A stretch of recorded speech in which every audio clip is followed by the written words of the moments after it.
Hi, welcome to Attainable Green. I'm Jess, and today we're going to talk about my Masdevallias. Now, I got the Masdevallias about 3 months ago, and I was just really excited, so I got 5 plants, and supposedly they should do well in intermediate to warm conditions. I picked up 3 species and 2 hybrids to test out, and I'm growing them indoors in a north-facing window that gets morning light.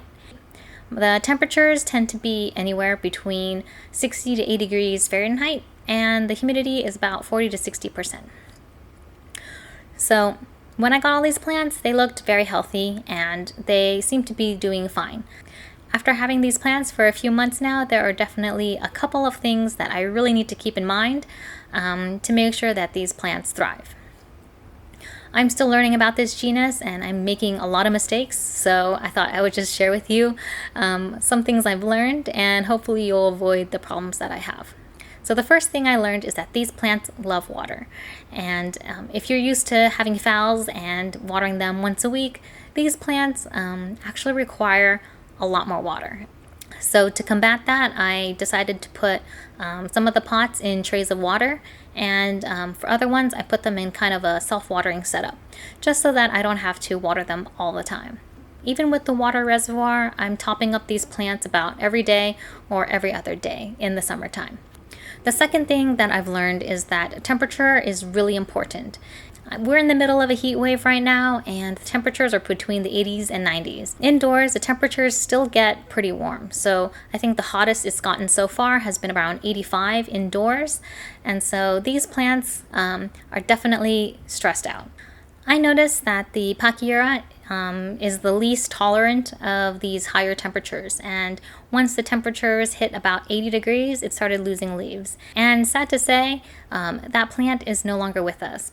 Not only that, but my wendlandiana is also doing the same thing. It's dropping a lot of leaves. The leaves are getting kind of spotted, yellowed, and they just didn't make it. So I decided to pull back the wendlandiana from the window, give it a little bit more shade, a little bit more water, and see if we could turn the tide on how it's doing. Additionally, the other 3 plants that I have also suffered, not as terribly or as dramatic, but some of the leaf tips have a little bit of spotting, some dry tips, and it has dropped a couple of leaves here and there.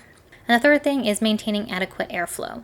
So even though the temperatures aren't great, it does need good airflow, because if there's no wind or breeze on these plants, then the water becomes stagnant, the media gets stagnant, and then just because of the density of the leaves, it can cause other issues. I had problems with airflow, and I noticed that the new growths started to rot off. I resolved that by using a little bit of 5-10-20 just to reduce and disinfect the media. The Geneva spots is kind of at equilibrium. When I got it, it had 5 leaves, and currently it has 4, but 2 of them are brand new growths. I'm hoping that as the temperatures cool down and more new growths occur, it'll be more adjusted to my current environment. The Masdevallia floribunda is doing okay. It did lose a couple leaves before, and some of the leaves have a little bit of a drying tip, but it's trying to push out a couple of new growths. Now, they aren't as strong or as big as the previous ones, but I'm hoping that also when the temperature drops, it'll be fine. The Masdevallia Confetti is actually really surprising, because this one, although it did drop a couple of leaves, has been the strongest of all the ones that I've had. So that is the update on my Masdevallias. I'm still learning a lot about this genus, and there's still so much to learn, and I'm just troubleshooting as I go. I would say that summer is probably the most stressful time for these plants, and if it can make it through this period and the fall season, which is known to be really hot in Southern California, then I think I may be able to grow Masdevallias. Otherwise, I may have to turn my attention to other orchids. Well, that's it.